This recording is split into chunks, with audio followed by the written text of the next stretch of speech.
Bismillahirrahmanirrahim. Assalamualaikum warahmatullahi wabarakatuh. Jumpa lagi dengan Yulia dalam mata pelajaran kimia. Kali ini kita akan membahas tentang sifat koligatif larutan.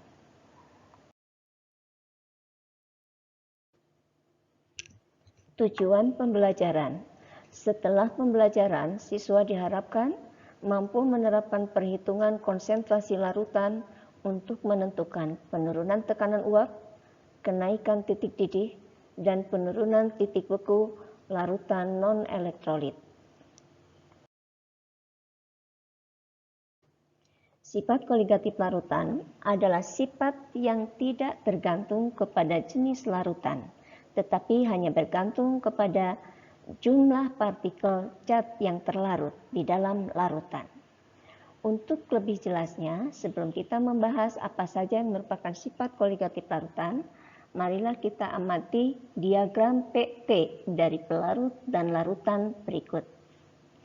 Di dalam diagram ini ada titik, yaitu titik A yang menghubungkan ke titik C, ke titik D, kemudian C ke titik E. Ini adalah kurva yang merupakan hubungan antara tekanan dan suhu dari suatu pelarut, di mana dia berubah fasa. AC itu adalah merupakan perubahan fasa pelarut dari fasa padat ke fasa gas, atau sebaliknya fasa gas berubah ke fasa padat. Sedangkan titik C ke titik D itu adalah perubahan daripada fasa pelarut dari cair menjadi gas, atau sebaliknya gas menjadi cair. Sedangkan fasa dari cair berubah menjadi padat, yaitu dari titik C ke titik E. Perubahan fasa cair menjadi fasa gas itu adalah melalui proses mendidih. Sehingga pelarut ini dari kurva C ke D ini adalah perubahan daripada pelarut untuk berubah menjadi fasa gas melalui proses mendidih, dan ditentukan di sini adalah memiliki titik didih TB0. Sedangkan dari C ke E itu adalah merupakan kurva yang menyatakan perubahan fasa cair menjadi fasa padat dengan proses membeku. Ya, dari cair menjadi padat melalui proses membeku, di mana di sini memiliki titik beku TF0. Apabila ke dalam pelarut ini dilarutkan suatu zat terlarut, maka akan terjadi perubahan daripada titik didih, juga akan mengalami perubahan daripada titik beku. Hubungan dari titik-titik B ke G ini menyatakan bahwa garis putus-putus ini menyatakan perubahan daripada TB0 menjadi TB1. Jadi dalam hal ini pelarut ketika di ke dalamnya dilarutkan suatu zat terlarut, maka akan mengalami kenaikan titik didih sebesar dari TB0 menjadi TB1. Sedangkan perubahan dari fasa cair menjadi fasa padat, atau dengan kata lain adalah membeku, pada pelarut dia memiliki titik beku TF0. Ketika dilarutkan zat terlarut, maka membeku pada TF1, sehingga mengalami penurunan titik beku, yaitu dari TF0 menjadi TF1.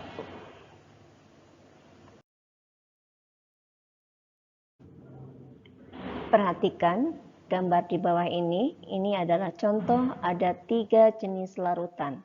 Larutan urea, larutan glukosa, dan larutan sakrosa. Partikel-partikel urea yang terlarut dengan partikel-partikel glukosa dan partikel sakrosa jumlahnya adalah sama.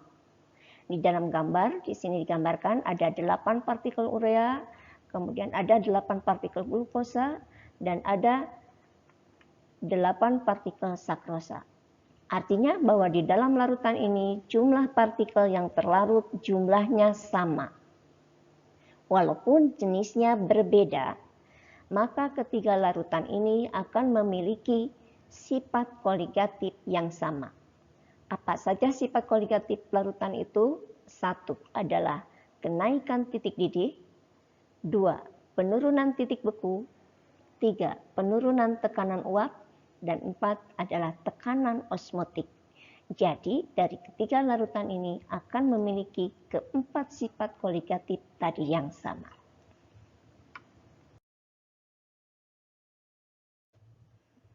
Penurunan tekanan uap. Penguapan adalah proses lepasnya partikel-partikel cairan ke udara dan berubah menjadi pasak gas atau uap. Banyaknya uap yang terbentuk di atas permukaan zat cair menimbulkan sejumlah tekanan, dinamakan tekanan uap. Tekanan yang ditimbulkan pada saat kesetimbangan antara jumlah partikel zat cair menjadi uap dan jumlah uap menjadi zat cair disebut tekanan uap jenuh.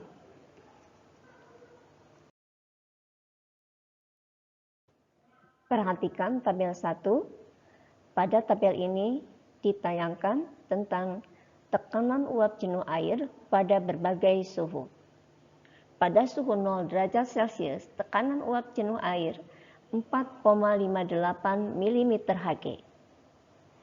Pada 20 derajat Celcius, tekanan uap jenuh air 17,34 mm Hg.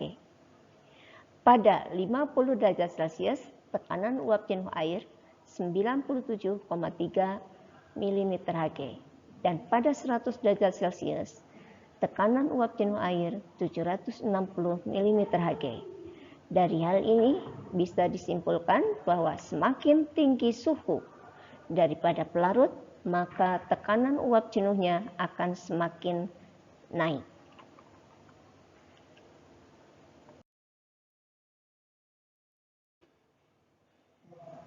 Berikut ditayangkan tentang proses penguapan pada pelarut dan larutan.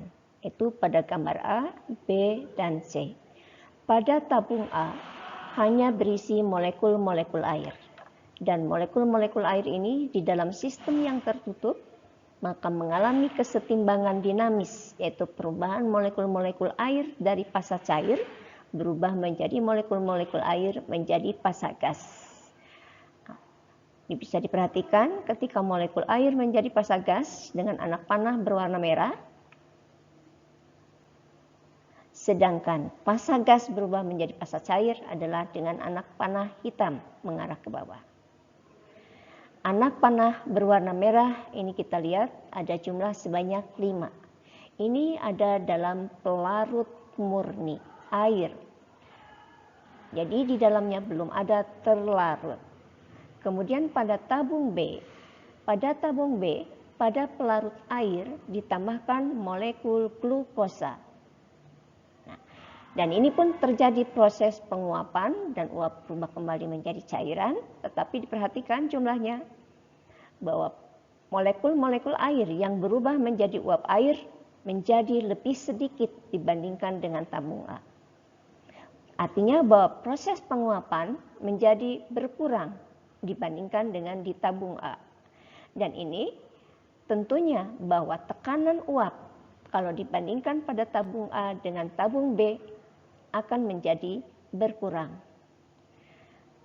Selanjutnya pada tabung C, ini ada proses kembali terjadi kesetimbangan dinamis antara perubahan molekul-molekul air menjadi uap air dan uap air berubah menjadi molekul air. Nah, di sini terlihat bahwa jumlah yang berubah menjadi gas menjadi cair berkurang, sedangkan molekul cair berubah menjadi gas berkurang dibandingkan dengan tabung A. Kesimpulan bahwa dibandingkan tekanan uap larutan dengan tekanan uap pelarut, maka akan mengalami penurunan. Karena molekul-molekul air yang berubah menjadi uap air berkurang akibat adanya zat terlarut.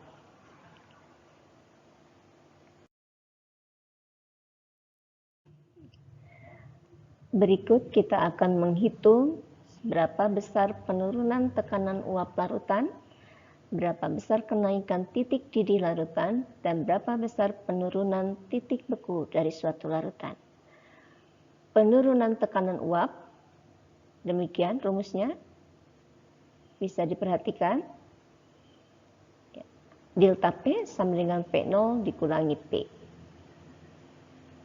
Atau delta P sama dengan P0 kali fraksi mol terlarut, dan tekanan uap larutan sama dengan P0 dikali fraksi mol pelarut. Demikian diingatkan rumusnya, di mana P0 merupakan uap jenuh pelarut murni, P merupakan tekanan uap jenuh larutan, delta P besarnya penurunan tekanan uap, XT fraksi mol terlarut, dan XP fraksi mol pelarut.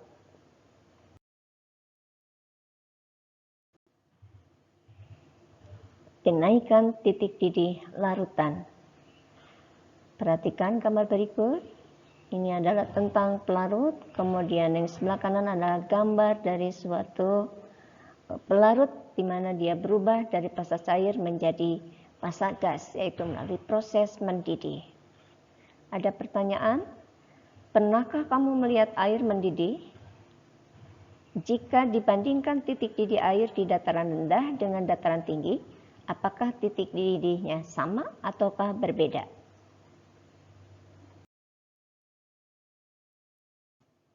Titik didih.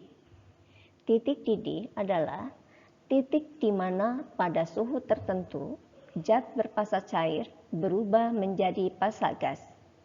Pada suhu tersebut, tekanan uap di permukaan zat cair sama dengan tekanan udara luar. Titik didih air adalah 100 derajat Celcius, karena pada 100 derajat Celcius, tekanan uap jenuh air sama dengan tekanan udara luar, yaitu 1 atmosfer atau sama dengan 760 mm Hg. Jika tekanan udara luar lebih rendah dari 1 atmosfer atau dari 760 mm Hg, maka air akan mendidih lebih rendah dari 100 derajat Celcius. Dengan demikian, pertanyaan di slide sebelumnya Anda bisa jawab.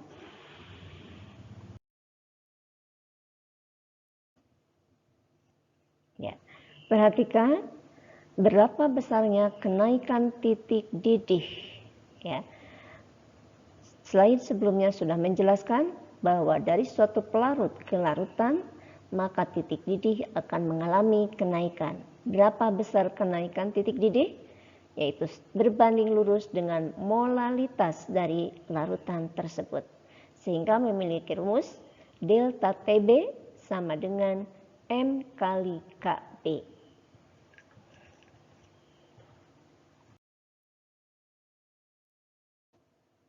Penurunan titik beku. Titik beku adalah merupakan suhu di mana suatu pelarut atau suatu larutan berubah dari fasa cair menjadi fasa padat.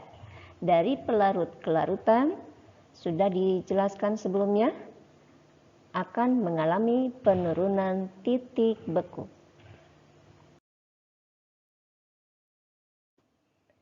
Dalam tayangan slide ini adalah salah satu contoh pemanfaatan sifat koligatif dari penurunan titik beku di dalam pembuatan es puter.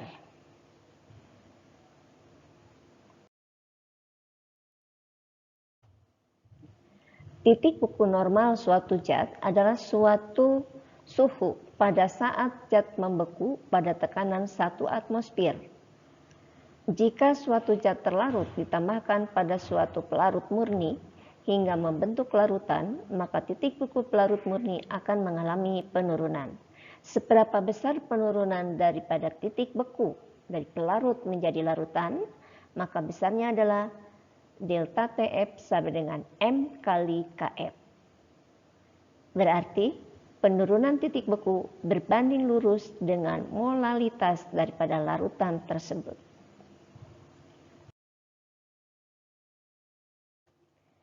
Demikian tayangan tentang materi sifat koligatif larutan.